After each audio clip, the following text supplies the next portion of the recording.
할렐루야. 이 아침 주의 전을 찾으신 여러분들에게 하나님의 은혜와 평강이 함께 하시기를 축원합니다. 오늘 누가복음 13장 전체적인 주제를 성할 때 회개하는 심령 이렇게 이야기를 할 수가 있는데, 예수님께서 과연 기뻐하시는 마음은 어떠한 마음인가 라고 하는 것을 한번 생각해 볼 수 있는 그런 부분이다, 이렇게 볼 수 있습니다. 여기 오늘 몇 가지 사건들이 있죠. 그때 마침 두어 사람이, 빌라도가 어떤 갈릴리 사람들의 피를 그들의 제물에 섞은 일로 예수께 아뢰었다. 빌라도는 누굽니까? 당시에 로마에서 파송한 로마 총독이죠. 빌라도, 예수 그리스도를 십자가에 못 박도록 심판하였던 사람입니다. 빌라도 총독. 빌라도가 사람들을 죽여서 그 피를 제물에 섞어서 성전에서 드리게 하였다. 이런 거 보면 빌라도도 보통 잔인한 사람이 아니고, 또 이 빌라도가 군인 출신이면서 사람들을 완악하게 강팍하게 다룰 줄 아는 그런 사람이다라고 하는 것을 알 수 있습니다. 우리가 사도신경을 할 때 본디오 빌라도에게 고난을 받으사 십자가에 못 박혀 죽으셨다라는 말씀을 외우면서, 아니 빌라도가 이렇게까지 핍박을 받을 필요가 있을까? 예수님, 빌라도가 사실은 그 부인이 말리기도 하고 자기도 예수님을 죽이는 일에 대해서 별로 확신을 갖지 않았다, 뭐 이런 생각을 하고 있지 않습니까? 그런데 그렇지만은 않은 것 같아요. 폭군 중에 폭군일 수 있다. 그리고 그 사람이 하는 행동들은 다 무엇을 위한 거냐면 자기 자신의 총독이를 연명하기 위한 그런 모습이었다 하는 것을 보게 되고,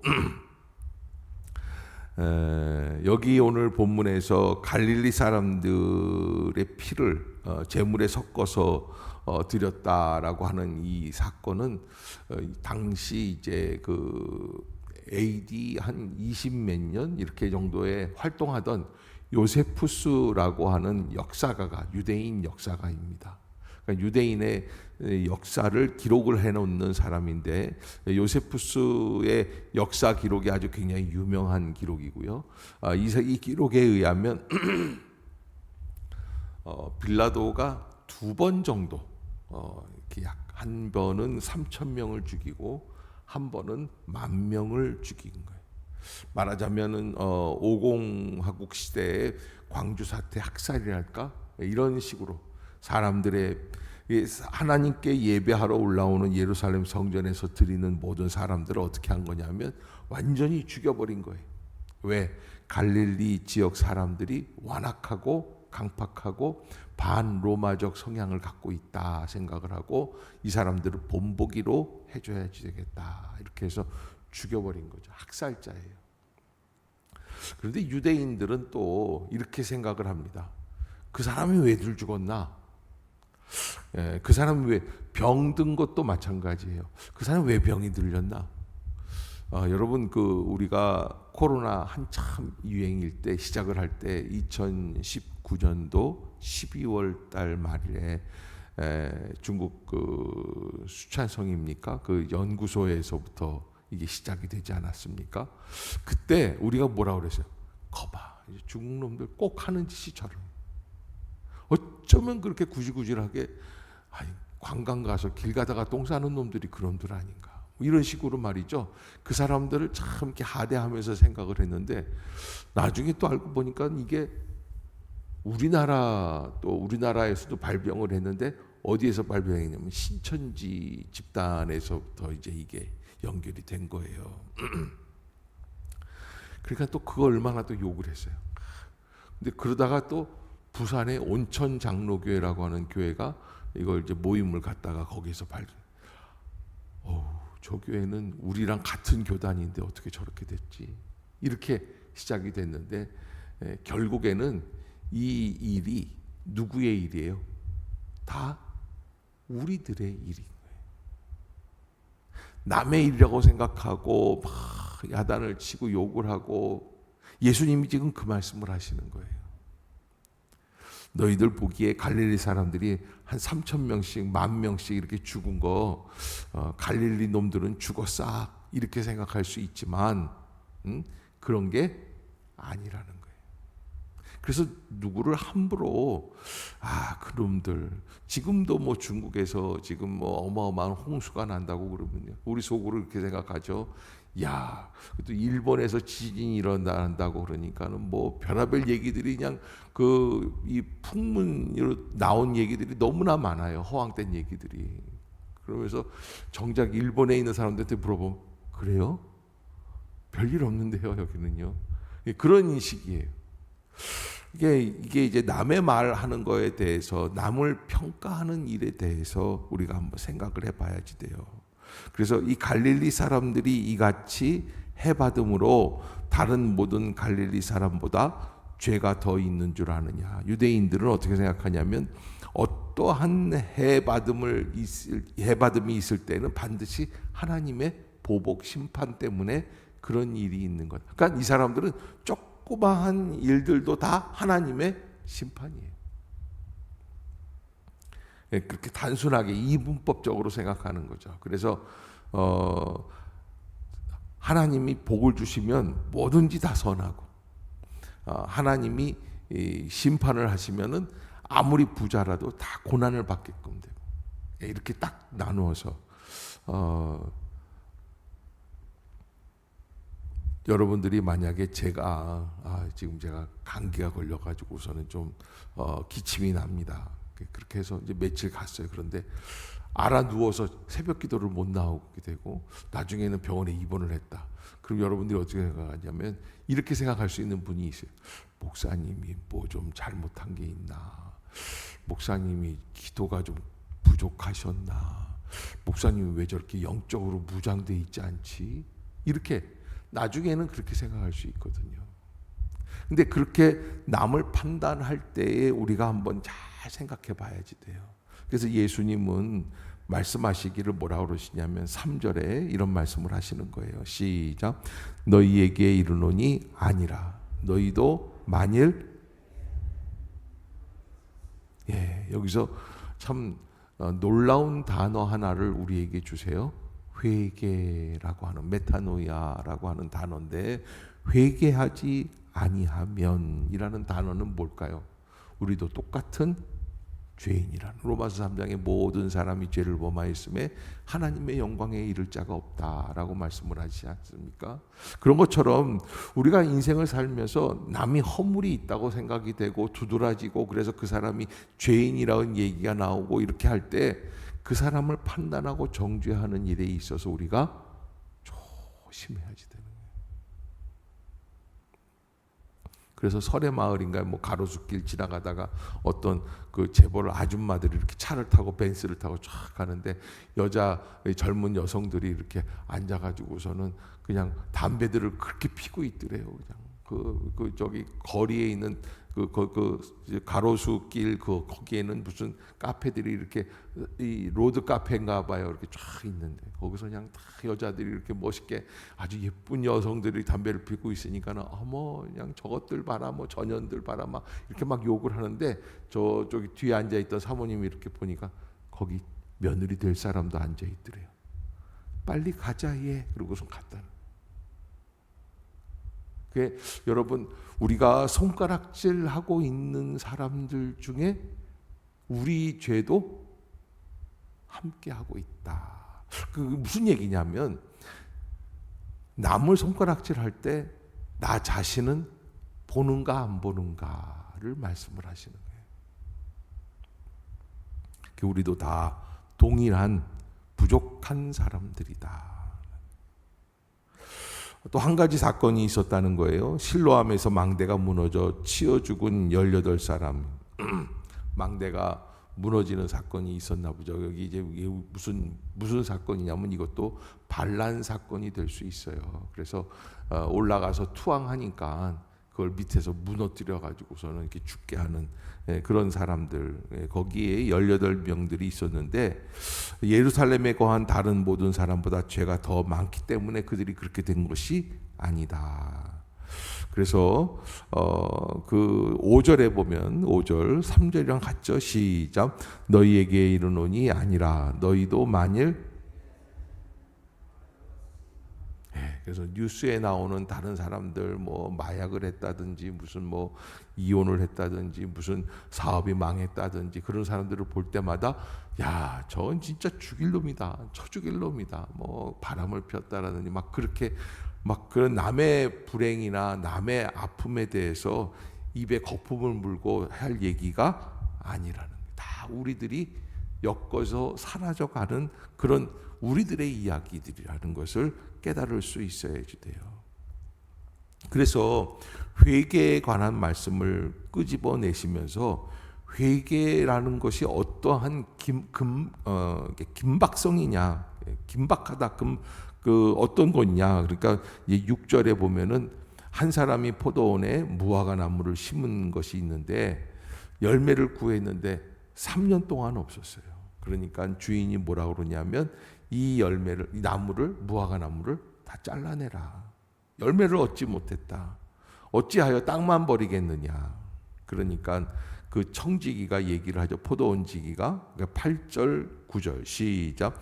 대답하여 이르되 주인이여 금년에도 그대로 두소서. 내가 두릅하고 거름을 줄이니 이후에 만일 열매가 열면 좋거니와 그렇지 않으면.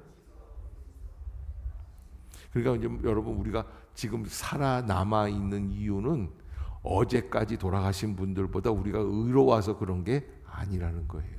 뭐예요? 예수 그리스도의 은혜 속에서 우리에게 조금 더 시간이 할애가 된 거예요. 기회가 조금만 더 주어진 거예요. 그래서 주인이여 금년에도 그대로 두소서.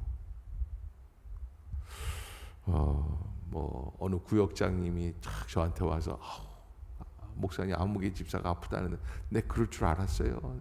주일날 예배 빼먹고서 그렇게 놀러 다니더니 그렇게 나중에는 진짜 결국 하나님의 심판을 받는, 이렇게까지 얘기를 할 사람은 없지만 우리 교회는, 그런데 그렇게 얘기를 한다고 남을 평가하고 판단하는 것이 곧 누구를 판단하는 거예요?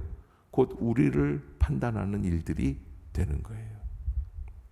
그래서 주님께서는 우리에게 급박하다, 긴박하다, 우리가 빨리 회개할 줄 알아야지 된다라고 하는 것을 말씀해 주세요. 그래서 9절에 보면 이후에 만일 열매가 열면 좋거니와, 내년에는 열매가 열면 얼마나 좋겠습니까? 근데 내년에 열매가 열리지 않으면 어떻게 해야 돼요? 그때 찍어 버리소서. 그래서 어려움을 당하는 사람들, 곤란을 당한 사람들, 또 그 사람들은 명약관하게 죄를 지은 모습들이 있단 말이에요. 그런 사람들만 나쁜 사람들이 아니라 불투명한 모습 속에 있는 우리들도 다 까보면은 그런 사람들이다, 부족한 사람들이다 라는 것을 알아야지 된다는 것이죠.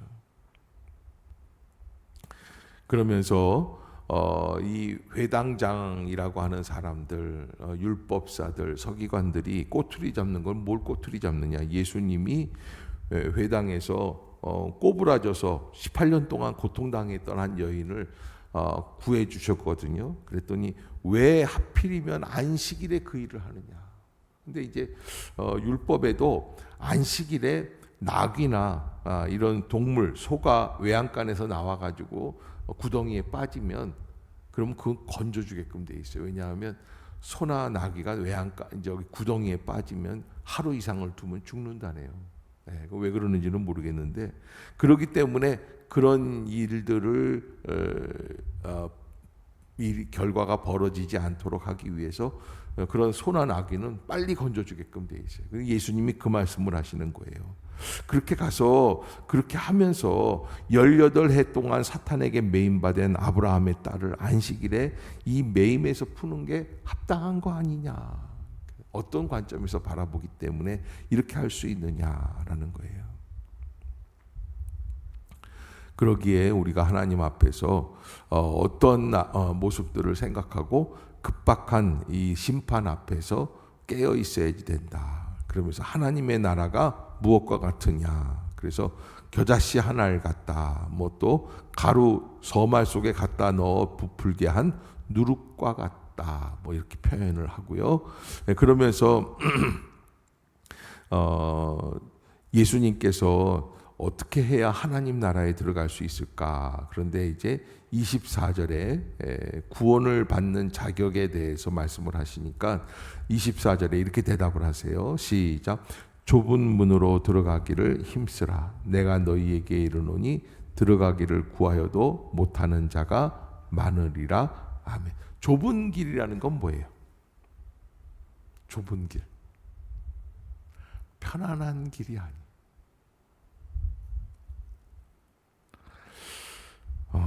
편안하게 믿는 분들이 있죠.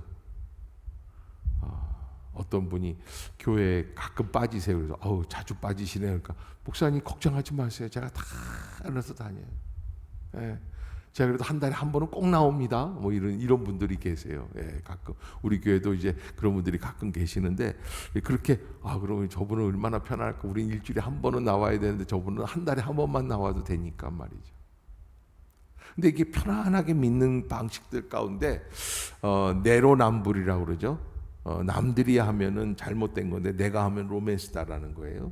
그런 식으로 나는 죄를 짓는 일에 있어서 별로 반응이 뭐 나는 그렇지, 나는 괜찮아 이렇게 생각해요. 남이 하고 있는 일에 대해서 나도 양심의 마음에 그 모든 걸 느끼고 회개할 줄 알아요. 회개는 뭐가 있어야지 돼요? 아까도 말한 것처럼 열매가 있어야지 돼요. 근데 그 열매를 맺기 위해서는 어떻게 해야 되느냐? 좁은 문으로 들어가기를 힘써야지 된다라는 것을 예수님께서 우리에게 말씀해 주시죠. 그러기에 좁은 문으로 다니지 않으면, 좁은 문이라는 건 참 선택하기 어려운 길들을 향해서 하나님의 부르심 앞에서 내가 어떻게 반응하고 어떤 가치관을 가지고 어떤 길로 가야 될까? 입에 쓰면 뱉고 달면 삼키는 식의 신앙생활로서는 이루어질 수 없다라는 거예요.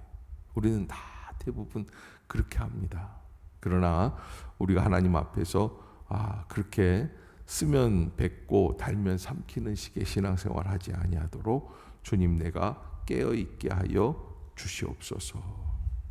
그러면서 이제 여기 오늘 그 31절에 헤롯이 당신을 죽이려고 한다라는 말씀을 들으셨을 때 32절에 예수님이 너희는 가서 저 여우에게 이르되 오늘과 내일은 내가 귀신을 쫓아내며 병을 고치다가 제3일에는 완전하여지리라 하라. 그러나 오늘과 내일과 모레는 내가 갈 길을 가야 하리니 선지자가 예루살렘 밖에서는 죽는 법이 없느니라. 그래서 무슨 말씀이냐면 아직까지 죽을 때가 안 됐다라는 거예요. 예수님은 언제 죽으셨어요? 6월절에 죽으셨어요. 네. 그래서 우리가 그 때가 하나님께서 약속하신 때가 분명히 있다라는 거예요. 6월절에 죽으시는 이유가 뭐예요? 6월절 어린 양이 되신 이유가 뭐예요? 그것이 바로 우리를 구원으로 이끌어가는 그런 중요한 예식이고 또 제물이 되기 때문에 그래요.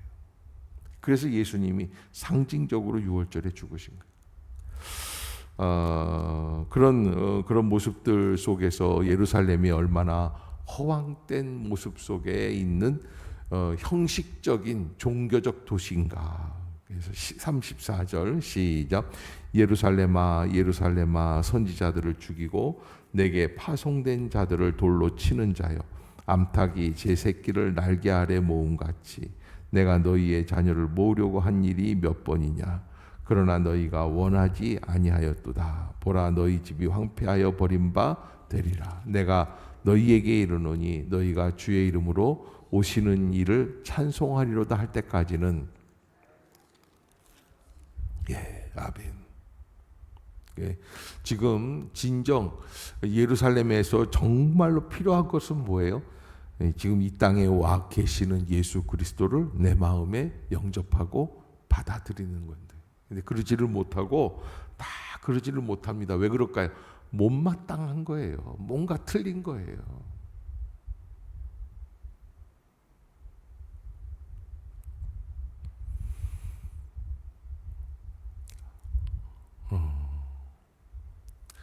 음악의 역사를 이렇게 보면은 1700년대에서부터 시작해서 한 1900년, 한 250년간 어마어마한 그런 음악들이 나올 수 있는 음악은 다 나왔다고 생각할 정도로 엄청난 음악의 역사가 있었어요.